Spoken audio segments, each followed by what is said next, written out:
The ongoing humanitarian crisis at the US southern border extends beyond Texas and Arizona. Florida Governor Ron Desantis is calling on the National Guard to help with an influx of mostly Caribbean migrants landing in the state's south.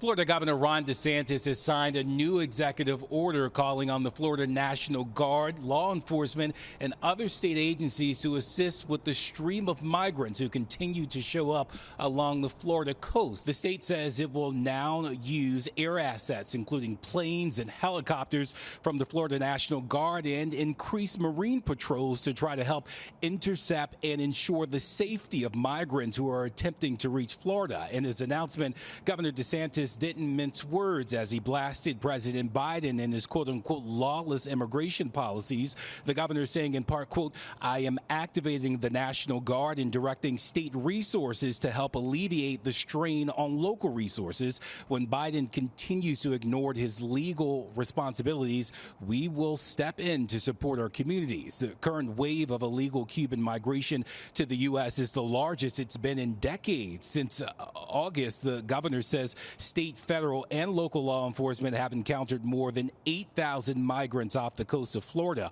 Most are fleeing from Caribbean nations like Haiti and Nicaragua, but it's the Cuban migrants in particular who are desperate, willing to risk their lives in the open ocean to escape their country's communist government and a terrible economy. Several days of desperation thinking that something would happen. Thank God it turned out well.